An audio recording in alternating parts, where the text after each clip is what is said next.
Gabriel? Boa noite, tudo bem, Ana? Tudo bem, e você? Tudo bem, que alegria estar aqui com vocês.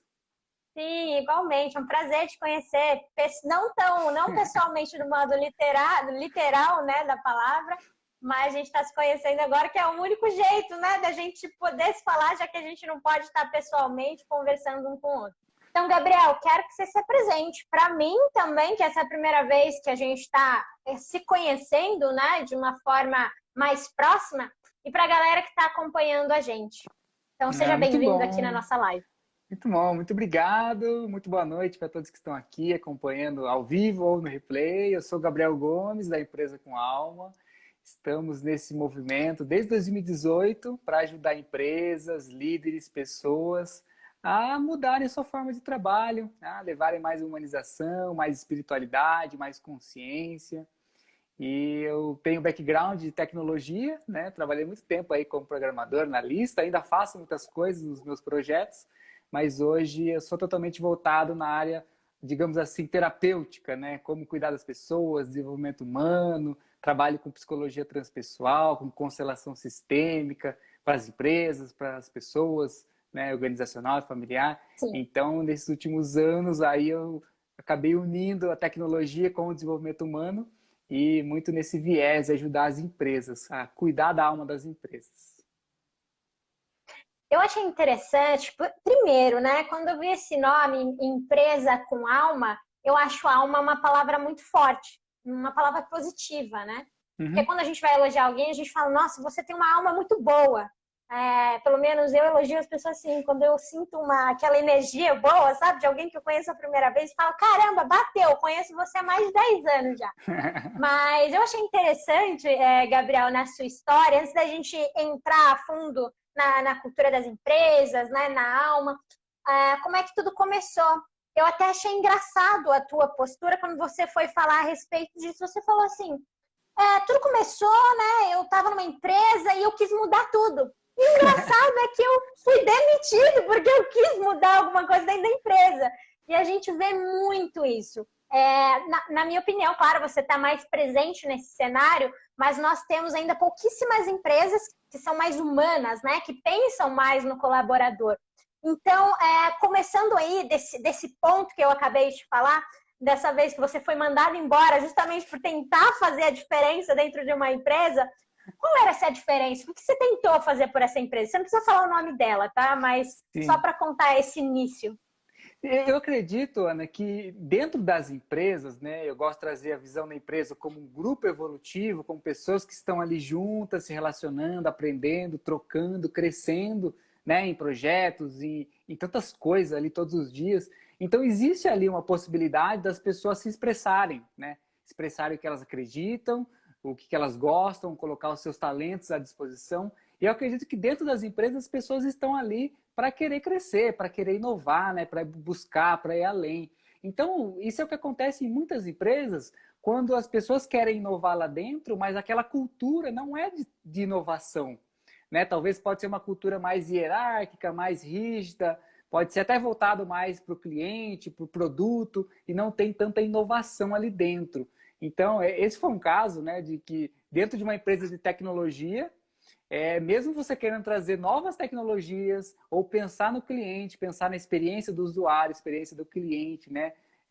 User experience, service design, tudo que envolve aí de você olhar o consumidor como pessoa, você está projetando uma tela e tem uma pessoa do outro lado e como que ela vai utilizar, como que ela chegou até ali.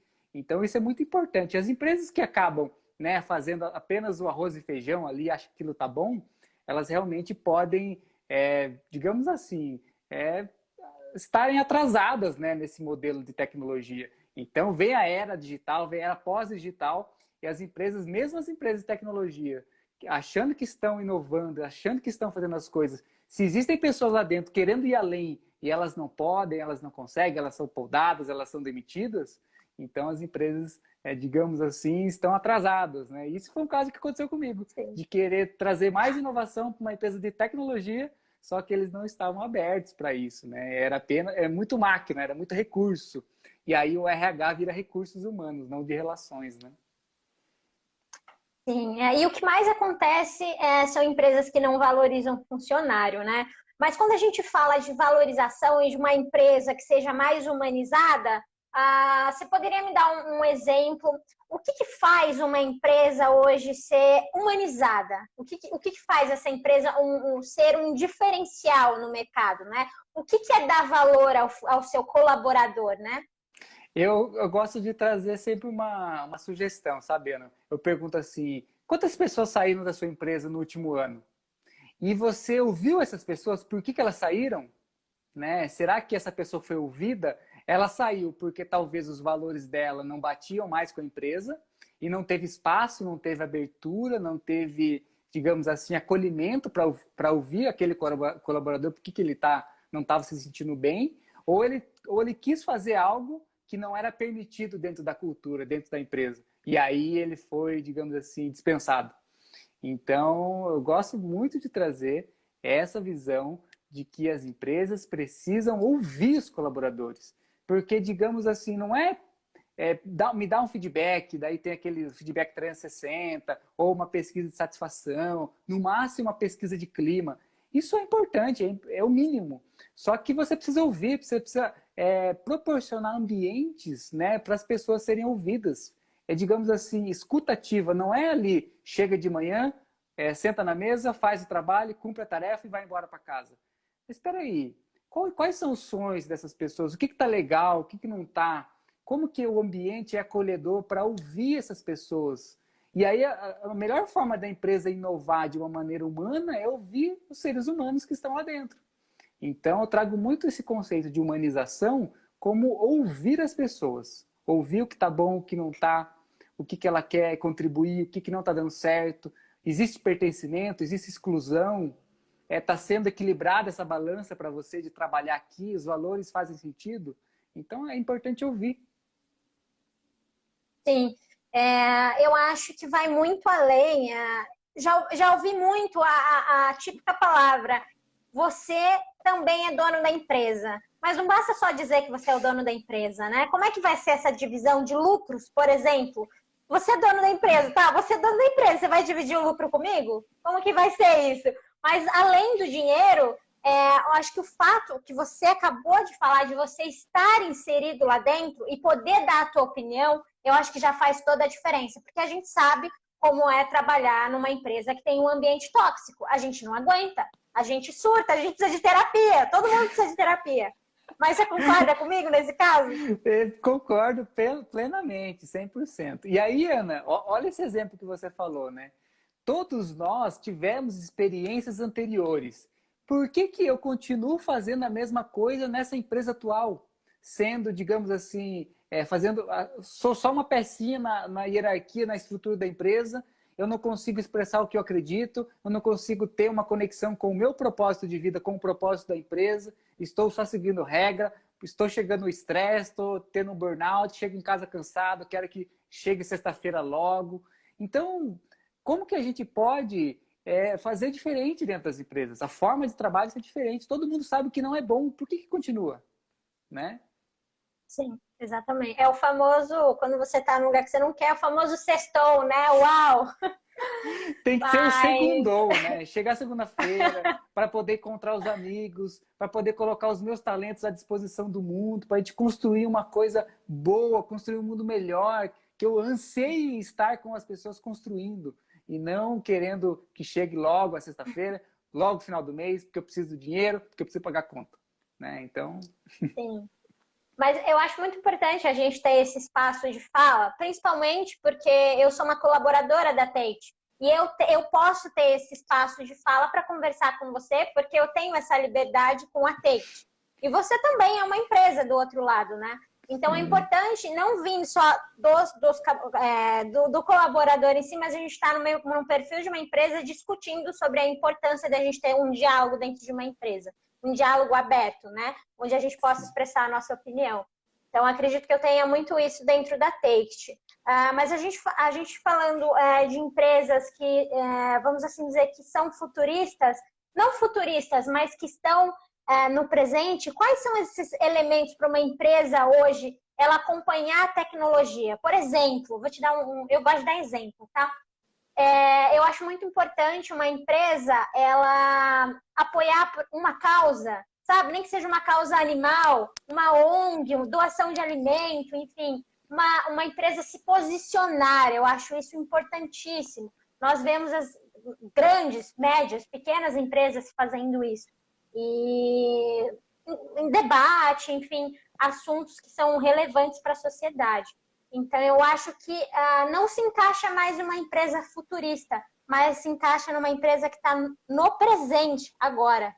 Esses elementos já não são mais futuristas, estão presentes. Não sei se você entendeu o que eu quis dizer. Sim, sim. Ó, veja se faz sentido o que eu vou te falar. Eu gosto de alguns exemplos que o pessoal, às vezes, gosta e não gosta do Elon Musk, né? Lá da Tesla, do SpaceX. O cara quer ir para Marte. Mas espera aí. O quanto existe de contribuição para as comunidades carentes ali em volta da própria empresa. Então, eu gosto de trazer muito o conceito de empresa social, empreendedorismo social, de que não existe empresa rica, empresa próspera, em comunidade carente, em comunidade pobre. Então, o que você está fazendo, você é empresário, você que tem uma empresa na sua cidade, para ajudar as pessoas que estão ali em volta? Porque se você faz parte daquele ecossistema, daquela sociedade, daquele sistema, e aí visão sistêmica, a gente fala de um termo muito utilizado, né, hoje em dia, como que você faz parte de um sistema maior que você, mas você contribui para quem está do seu lado? É bacana acabar com a fome na África, é bacana acabar com alguma coisa lá no Nordeste, mas e a sua cidade? Você tem que prezar onde você está. Tudo que envolve Sim. ali a sua empresa, seja local físico, seja você trabalha remoto na cidade onde você mora. Então é importante olhar o quanto a empresa pensa no impacto social, o quanto você realmente está pensando para a sociedade ser melhor, o quanto você consegue contribuir, além dos seus produtos, além dos seus serviços, além do que você está fazendo aí para o mundo inteiro, mas do seu lado, quanto você contribui para essa cidade, para as pessoas estarem melhor. Isso é empreendedorismo social.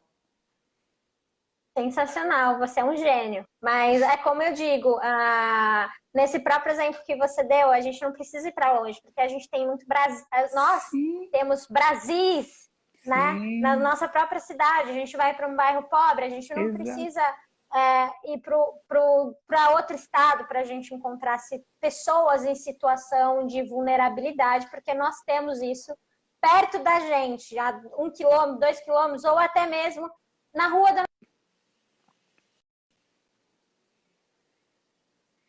não precisa ir longe para a gente encontrar pessoas que precisam, né, de ajuda.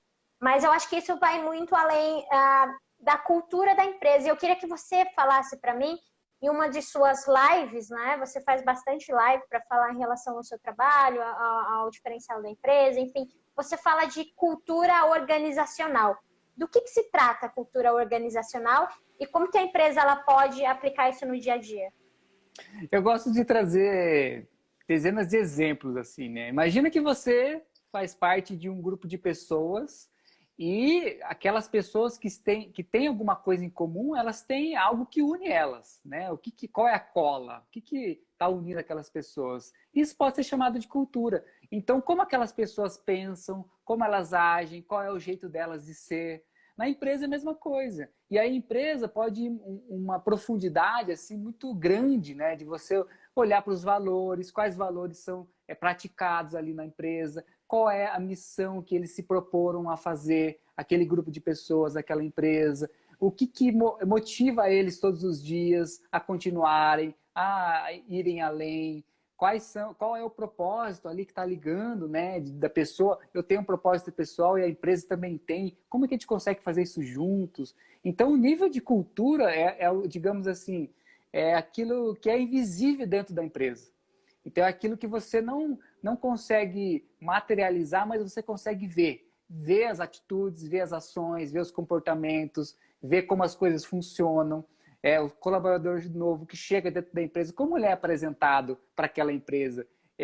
Uma pessoa caiu de paraquedas dentro de um grupo, e aí, como é que ela vai perceber como são as coisas ali? Né? As crenças, os valores, o que guia, qual é o norte, quais direcionamentos eles tomam, o que é importante para eles. Então, a cultura vem sendo utilizada aí, pelo menos, há uns 70 anos como esse termo de cultura organizacional para representar aquilo que a empresa tem de subjetivo, mas é o que representa a sua identidade, o seu jeito de ser, tudo que ela faz, o que ela pensa. Então, cultura organizacional é o que representa aquela empresa, o que aquelas pessoas fazem e une elas, né? E faz sentido para elas, elas escolheram estar ali e aquilo é o que une. Então, a cultura organizacional é o que acontece ali dentro. Sim, legal. Você fala também bastante sobre psicologia, né? A psicologia faz parte, né, do movimento humano, enfim. Mas dessa forma, principalmente agora, a gente está passando um momento muito difícil, né? As empresas estão passando um momento muito difícil. Tem empresa fechando, empresa falindo. Claro que a maioria das empresas precisam também de um planejamento de risco, isso é importante, né, para casos como esse. Mas esse é atípico, a gente está há mais de um ano vivendo uma pandemia. Ninguém esperava por uma pandemia que está matando muita gente. Então, como é que a psicologia, a terapia em si, pode ser aplicada nesse período, né? Nesse período vulnerável, onde as pessoas estão perdidas, né? Elas não sabem mais o que fazer, porque a gente está dentro de casa para a gente sobreviver. Mas a partir do momento que a gente está dentro de casa e as pessoas não podem abrir as empresas, que são o ganha-pão delas. Então, é uma balança que pesa dos dois lados, entende? Então, como é que esse processo, essa psicologia, enfim, a terapia, ela pode ser aplicada nesse momento de vulnerabilidade?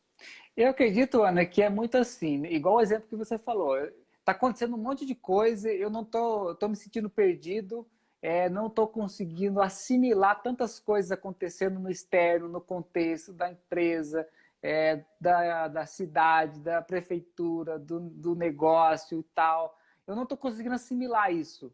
Para a gente não surtar, para a gente não perder a cabeça e fazer coisas erradas aí, a gente precisa levantar a mão e pedir ajuda. E nesse momento que a gente levanta a mão e pede ajuda, digamos assim, quando a gente olha para o nível terapêutico, nível da psicologia, nível de qualquer ferramenta de desenvolvimento humano, é como se a gente pedisse ajuda de alguém para ajudar a compreender algo, para ajudar a elaborar alguma coisa. Então, digamos assim, eu estou sendo muito afetado pelo externo. Não estou conseguindo controlar a minha ansiedade, estou muito nervoso, muito estressado, muito preocupado, com muito medo do que vai acontecer, de não ter, na incerteza, não ter mais segurança de nada, as minhas economias estão acabando, a empresa não está rendendo. Se eu me perco no meio dessas coisas, eu posso surtar, eu posso, digamos assim, piorar a situação. Eu preciso acalmar, preciso compreender o que está acontecendo com a minha vida de uma outra forma. Só que sozinho é muito difícil de fazer isso. Então, um profissional que venha do nosso lado, né? Aí tem tantas formas, o terapeuta, o constelador, o facilitador, o coach, o psicólogo, o psicanalista, psicoterapeuta, terapeuta holístico de qualquer coisa. A pessoa vai ajudar você a acalmar e se estabilizar diante de tantas coisas que pode estar rodando na sua cabeça. Então, antes que vire uma doença terminal, né, antes que gere um câncer de tanta preocupação, uma gastrite nervosa, de estresse e tudo mais, respira, pede ajuda, levanta. Hoje em dia, eu fiz uma live ontem, a convidada, a Elisa, falou muito isso, do quanto hoje existem plataformas online, né, para psicólogos, terapeutas, com valor acessível, porque nesse último ano foi uma das áreas aí que mais requisitadas, né, para a gente realmente se olhar, se cuidar, cuidar de você, cuidar da sua mente, cuidar do seu corpo, cuidar do seu coração, porque se você se vê no meio da avalanche, do piloto automático, com preocupações e pensando apenas nesse caos que pode estar acontecendo, você não está tendo controle sobre o seu interno. Você está sendo manipulado, né? Sendo afetado pelo externo. Então, é preciso alguém, um bom profissional para te poder auxiliar nesse momento. Vamos falar do seu trabalho. Faz muito. Eu ia até fazer uma pergunta sobre isso que você acabou de me falar. Como facilitador, como é que funciona esse processo? Por exemplo, existe um acompanhamento coletivo, um acompanhamento de empresas? Como é que funciona na prática para quem está precisando desse acompanhamento? Porque eu acho, como eu disse no início da live, todo mundo precisa. É Sim, fato. sim. Todo mundo precisa de terapia. Sim. Eu gosto de trazer, Ana, uma visão assim, ó. Vê se faz sentido isso para você. Quando a gente fala lá da Uhum. Revolução Industrial, né, daquela empresa Fabril, que acabou sendo a base para tudo que a gente construiu até hoje, serviu muito bem, mas que a gente possa agradecer, honrar e mudar as coisas. Naquele momento, né, quando as coisas não funcionavam, você trocava. Quando uma peça dava problema, você trocava. Ah, tira a peça, coloca outra. E aí virou os recursos humanos, as pessoas como recursos, né? Ah, essa pessoa não está rendendo, não está performando, não está legal, manda ela embora, troca ela. A pessoa como uma peça, isso não é uma realidade.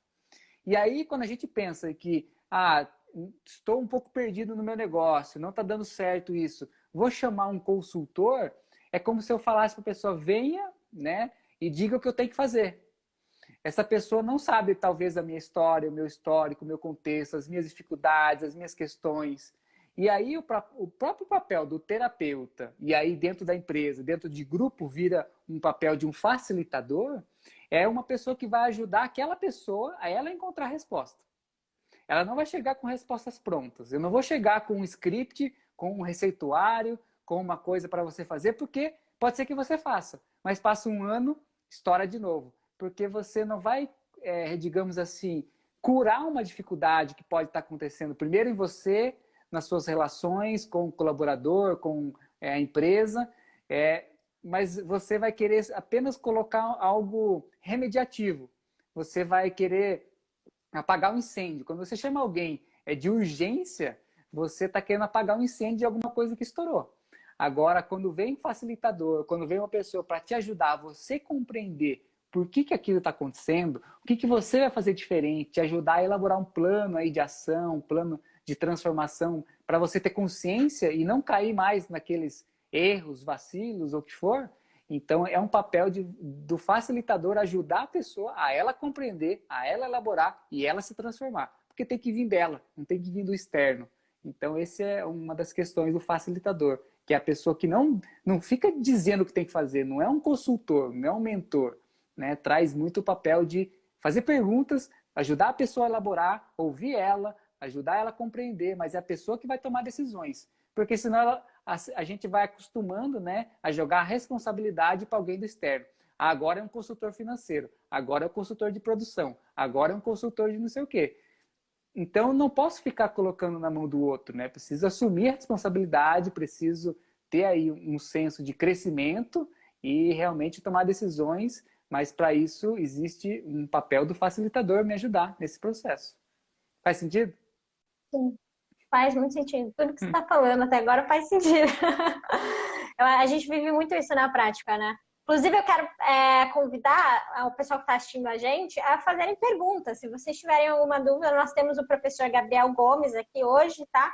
Nosso coaching, terapeuta. Professor, Ele vai saber responder para você. professor de A gente escola, tem... né? É um mentor. Nós temos a ML de Imobiliária, falou o seguinte, ele, né? Precisamos fazer, acho que é fazer que ele quis dizer, precisamos fazer acontecer, sair da caixa. Não podemos hoje perder negócio. Foi exatamente isso que você estava falando, né? Sim, o quanto existem oportunidades, né? Estamos sendo convidados a fazer diferente, só que se a gente não olha para isso, finge que não viu e não vai atrás, não estuda, não busca, não procura um crescimento profissional, principalmente, digamos assim, a gente vai perder as oportunidades. E essas oportunidades é o que realmente muda a nossa vida. Sim. Gabriel, você acha que a gente... Eu vou dar um exemplo, eu gosto de dar exemplo em tudo, como eu disse anteriormente, né? Assim como você gosta, que eu acho mais fácil de entender.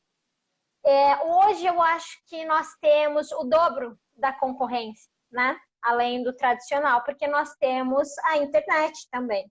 E a internet, ela é um aliado, mas ao mesmo tempo ela não é um aliado se a gente não souber utilizar a internet, né? Antigamente, a gente saía entregando jornal, panfleto para a gente divulgar alguma coisa, né? Hoje a gente não precisa sair da nossa casa para a gente fazer isso. E olha, eu tenho 24 anos e eu sou da época que eu entregava jornal na casa das pessoas, porque eu trabalhei no jornal impresso. A página é preto e branco, para você ter noção disso. Então, essa tecnologia, no que ela implica, né, para o crescimento das empresas e nesse momento de pandemia, principalmente, ela ajuda ou piora uma situação? Ou pode acontecer os dois? Ana, será que não faz sentido quando a gente pensa que todos têm acesso à internet? Todos podem chegar até os seus clientes? Será que tem que existir concorrência de eu falar que eu sou melhor que o outro é ruim? Será que tem que existir um pensamento de prejudicar o negócio do outro, sendo que se eu quero entregar um produto de qualidade, digamos que eu tenho uma loja de roupa, eu quero que as pessoas estejam mais bem vestidas, eu quero proporcionar novidades, eu quero trazer coisas que as pessoas não conhecem, mostrar aí uma descoberta, uma curiosidade. Eu estou fazendo isso aqui. O meu vizinho está fazendo aquilo também. O meu outro vizinho está fazendo online. Não estamos todos juntos fazendo a mesma coisa? Por que tem que existir uma comparação, uma competição, uma concorrência? Se a causa maior é que as pessoas estejam bem vestidas. Tem espaço para todo mundo. Quem vibra, né, numa energia de escassez, eu quero, meu Deus, vai acabar cliente, eu preciso trazer estratégias o quanto antes para minimizar os concorrentes e só eu que preciso ter e tudo mais. Quando a gente vibra nessa escassez, esses pensamentos de que vai acabar, realmente sempre vai existir questionamentos, dúvidas, medos, receios e a empresa talvez não prospere. Se prosperar, vai ser com muito custo, com muito burnout, muito estresse, muitas pessoas prejudicadas no meio do caminho. Então, quando a gente fala, né, em concorrência ou internet, está disponível para todo mundo, né? É uma forma de democratizar o acesso para poder chegar. Tem uma amiga minha que falou uma vez, a internet é a maior rua do mundo. Você pode chegar aonde você quiser, através do que você quiser. Então, todo mundo está ali. Só que basta você realmente olhar para isso com bons olhos, né? Olha com abundância, olha o quanto as pessoas estão sendo melhores, se transformando, a vida está sendo melhor com essa ferramenta. Então, se você olha com esses olhos, tem espaço para todo mundo. O oceano é azul, só basta a gente ver, né? Sim. Ainda assim, Gabriel, é bom lembrar, a internet é um acesso democrático, com certeza. Né? Mas a gente precisa tomar muito cuidado com o que a gente fala na internet, né? Mas ainda existem milhões de pessoas que vivem em desertos de notícias, né? Não só no Brasil, mas no mundo. Então, mais de 10 milhões de pessoas vivem em desertos de notícias e não têm acesso à internet. Então, ainda assim, eu não sei, essas pessoas vivem uma comunicação diferente. E, inclusive, até vou te fazer uma pergunta aqui, que aproveitando o assunto, do MLG Imobiliária. Ele perguntou o seguinte: muito obrigada pela participação, viu? E quem quiser perguntar também, estamos disponíveis para responder. Ele perguntou o seguinte: Gabriel, como fazer meus associados serem mais proativos? Exemplo, né, Ana? O quanto você é proativo, você inspira as pessoas que estão com você a também serem. Se você está vibrando numa proatividade de construir as coisas, de realizar com uma abertura, com uma visão a longo alcance, você realmente está construindo algo maior do que você consegue inspirar as pessoas a pensarem assim também. Agora, o quanto a gente realmente quer que o outro mude, mas o outro não conhece, nem sabe, e a gente também não muda, né? Então, é importante o exemplo, a congruência da gente fazer a mudança começa sempre por nós. Já dizia Gandhi, né? A primeira mudança é a nossa. Sim. Então, a nossa mudança de ação, de pensamento, de agir. Então, eu trago muito exemplo da liderança inspiradora. Quanto essa pessoa, diante de uma rede aí de associados, está fazendo coisas, está agindo de uma maneira congruente que inspira as pessoas a serem proativas. Então, exemplo é a maior forma aí de liderança, de formar outros líderes. Porque senão o líder vai se achar sozinho e, na verdade, ele não é um líder, é um chefe, né? Então, que a gente possa inspirar mais pessoas a transformarem, a gerarem mudança. Sim. Eu vou me corrigir, o nome é MLJ Negócios Imobiliários. Muito obrigada pela sua participação. A gente fica muito feliz quando o pessoal vem e engaja com a gente, pergunta e quer entender mais. Eu, particularmente, estou aprendendo muito com essas lives. Estou aprendendo ainda mais hoje, Gabriel, porque esse era um assunto que eu não tinha tanto conhecimento. Até fiquei surpresa quando vi... A primeira coisa que eu digitei lá no Google, Alma, já apareceu o teu projeto, a tua empresa, já acessei o site. Então, super bacana esse projeto, quero te dar os parabéns. Inclusive, você deu uma palestra na Take, certo? Dei uma palestra, gravei do curso lá, gravei aquela introdução do site, gravei tudo lá com o Beto, com o Renan, com o Pitácio também, foi muito bacana. O pessoal, gente boa demais, gosto muito da Take It, acompanhei aí talvez desde o começo, lá em 2016, sei lá, quando eles estavam começando e a gente já conversava muito sobre isso, sobre esse movimento das startups, movimento de empresa fazer diferente, empresa realmente construir algo bacana, proporcionar algo bacana de transformação para as pessoas, para a sociedade. Então, conheço muito bem aí onde você está. Sim, inclusive quando eu vi aquele vídeo, eu demorei uns 10 minutos para perceber que aquela parede preta com uma lâmpada atrás era a parede da Tate, porque hoje não tem mais aquela lâmpada. Eu falei, gente, eu conheço esse lugar, não é possível. Aí depois eu reparei que era mesmo, porque a TV estava em cima de um negócio de vidro. Eu falei, é a Tate, certeza absoluta. Aí depois eu vi a foto no decorrer do vídeo, aí eu não tive dúvidas, né? Por mais que todo mundo esteja diferente naquela foto, porque faz muito tempo, né, que vocês tiraram aquela foto. Muito bom, muito bom. Sim, mas legal, legal essa aproximação. Um outro assunto que você fala bastante é sobre espiritualidade corporativa, né? Acho que tem tudo a ver com isso tudo que a gente falou. Do que se trata e como é que a espiritualidade corporativa pode contribuir, né, com o ser humano, com a empresa, enfim. Esse termo de espiritualidade é muito engraçado, Ana. Às vezes eu sou convidado para fazer algumas palestras e aí vem o pessoal da RH, né? E eles falam, vamos falar disso, disso. Daí eu começo a falar um pouco da empresa com alma, falar da espiritualidade, as pessoas se encantam, né? Nossa, falar de espiritualidade e tal. Passa meia hora e acho que é melhor mudar esse nome e eu acho que vai mexer com a religião, as pessoas não sabem, vamos tomar cuidado, vamos mudar aquilo, aquilo. Você não tem noção do quanto as pessoas têm receio dessa palavra, né? Então é necessário, digamos assim, quebrar os paradigmas para a gente compreender o que é cada coisa. Senão a gente vive naquele papel de julgador do desconhecido, né? De julgar o que não conhece, de achar que as coisas são só do nosso jeito. Então, a espiritualidade traz uma visão além de qualquer coisa, sem barreiras, sem dogmas, sem crenças, sem qualquer limitações. Espiritualidade é isso, de você realmente se conectar com algo e sem nenhum bloqueio, você realmente fluir nisso. Então, a espiritualidade que a gente vive, né, na nossa vida, nos conectarmos com nós mesmos, com a natureza, com a nossa família, com o outro, com as pessoas, cuidar das relações, ter um propósito maior. O que eu vim fazer nessa vida, nessa terra? O que eu estou fazendo? Qual é o meu propósito? Qual é a minha missão? O que me fortalece nos momentos mais difíceis? No que eu acredito e o que me sustenta? Espiritualidade está ligada com tudo isso. Então, sem nenhuma confusão com religião, a espiritualidade vai muito além. E como isso ajuda as empresas a crescerem, a encontrarem um caminho evolutivo muito mais, digamos assim, conectado com ela mesma, né? Sem paradigmas, sem resquícios aí, talvez, do capitalismo mais radical, capitalismo mais hard, na Revolução Industrial. Então, tudo que envolve humanização, envolve nova consciência, envolve espiritualidade, são esses movimentos para as empresas despertarem para fazer diferente, para realmente acordarem e compreenderem o que elas estão fazendo. Porque tem uma frase que eu gosto muito, que vem do Raj Sisodia, lá do fundador do Capitalismo Consciente, e ele fala assim, no último livro, né, Empresas que Curam, se a sua empresa não está curando uma dor da sociedade, uma dor do mundo, ela está causando uma dor.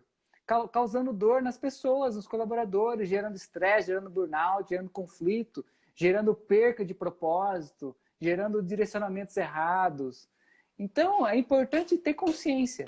Tudo que gera consciência está realmente no caminho certo. A espiritualidade vai te trazer consciência. Então, tudo isso está interligado. Faz sentido? Mas, você citou o capitalismo, né? Sim. Citou o capitalismo radical, o capitalismo consciente. E muitas empresas aplicam o capitalismo consciente, mas o que se trata o capitalismo consciente, né? Você pode explicar isso para a gente? Sim, sim. O movimento capitalismo consciente, desde 2007, né, principalmente nos Estados Unidos, começou-se a identificar as empresas que mais, digamos assim, são as empresas mais queridas, com menos taxa de turnover, menos taxas de rotatividade, altos índices de felicidade. Então, começou-se a olhar o que essas empresas fazem. E aí começou-se a perceber que essas empresas, elas cuidam das pessoas, elas pensam de uma maneira diferente. Não é colocado o lucro para os acionistas como a primeira coisa. É colocado o bem-estar das pessoas, é bem colocado a humanização, é bem colocado o crescimento pessoal de cada colaborador, é bem colocado as parcerias com fornecedores, com todos os stakeholders envolvidos, é colocada a cultura organizacional para ter uma cultura saudável, não é uma cultura tóxica. Então, o capitalismo consciente traz muito essa visão da gente buscar, sim, o lucro, mas com propósito. Sem ser um lucro a todo custo, sem ser exagerado, sem ser, digamos assim, causando dores para a sociedade. Então, é com consciência. Então, digamos assim, rever o que a gente sempre fez, né, nas últimas décadas, aí, centenas de anos, na forma de se trabalhar, na forma de se cuidar de uma empresa, para ter mais consciência. Então, um capitalismo mais consciente. Lucro com propósito, não exagerando e causando dificuldades, né, no meio do caminho.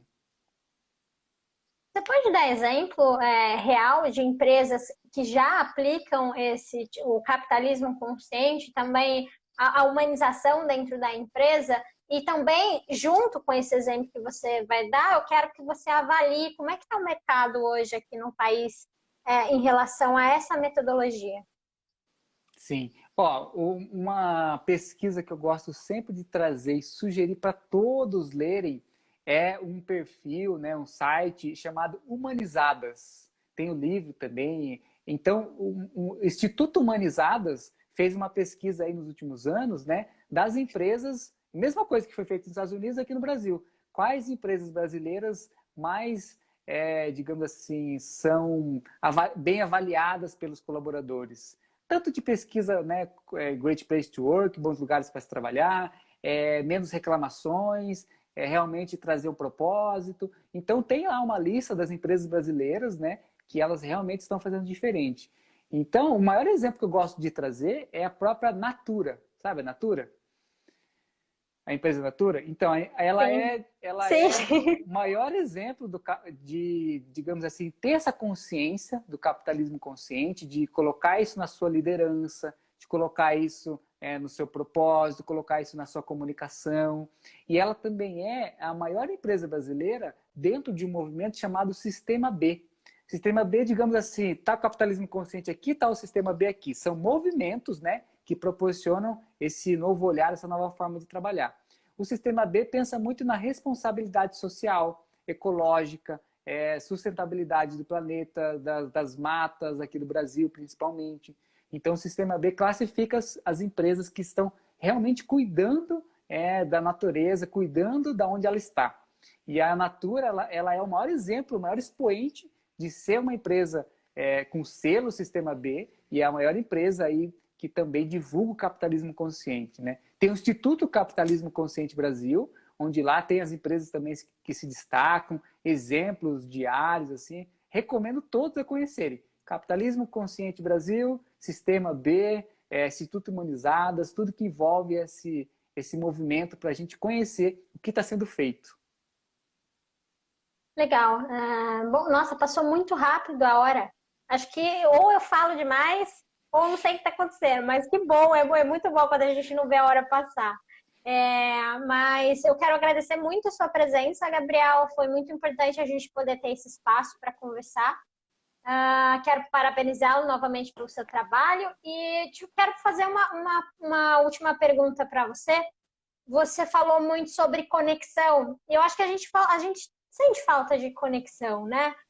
Eu sinto falta de estar conectada, mais conectada com as pessoas, principalmente no modo pessoalmente, de dar aquele abraço sem a gente ter medo. Mas qual que é teu objetivo hoje? A gente sabe que depois, né, dessa surpresa tua no início da sua carreira, que foi uma parte engraçada para você, mas que foi um pontapé inicial para você começar tudo aí e você se encontrar, né, se autoconectar. Então, o teu objetivo hoje, ele está sendo realizado? Qual que é o teu sonho e o teu objetivo principal de vida? Sim, eu acredito muito, tenho muita fé, né, de como é importante levar essa mensagem para mais e mais pessoas. Então, eu gosto muito, por exemplo, nesse movimento das lives que eu tenho feito aqui no Instagram. No ano passado eu fiz 41, 42 lives, agora da segunda temporada, Season 2, aqui no Instagram. Eu gosto de trazer pessoas com movimentos, com projetos que também estão falando a mesma língua, né? Para a gente disseminar isso cada vez mais.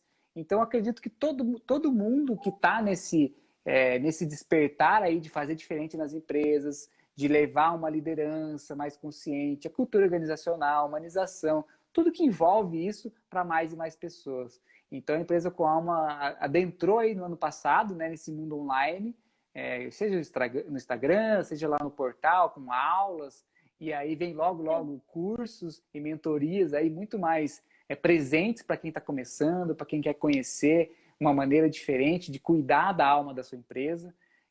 A Empresa com Alma está com esse movimento, faz parte desse movimento, e existem projetos lindíssimos, parceiros que estão fazendo coisas magníficas. Então, que a gente possa aqui apoiar todos os projetos irmãos, né? Não querer falar, o meu é melhor, ou eu que vou fazer. Todos estamos caminhando juntos. Então, a Empresa com Alma traz para lembrar, para despertar e falar sobre isso também. Obrigada pela sua participação, viu, Gabriel? Eu que agradeço. Obrigado mesmo pelo espaço, pela oportunidade aí de a gente bater esse papo, trazer uma mensagem bacana. A gente se vê na semana que vem. Gabriel, boa noite também. A palavra é sua de despedida. Gratidão a todos aqui que estiveram com a gente. Obrigado pela presença. Continue acompanhando aqui as lives da Take, conteúdo riquíssimo. Acompanhe também a Empresa com Alma, para quem gostou desse assunto, gostou desse tema, quer saber um pouco mais. Tem lives também semanais aqui. Tem muito conteúdo bacana aqui no Instagram. Segue a gente lá. Beleza. Tchau, Gabriel. Tchau, gente. Boa até noite. Semana que vem. Tchau. Até a próxima live. Boa noite, gente. Tchau, tchau.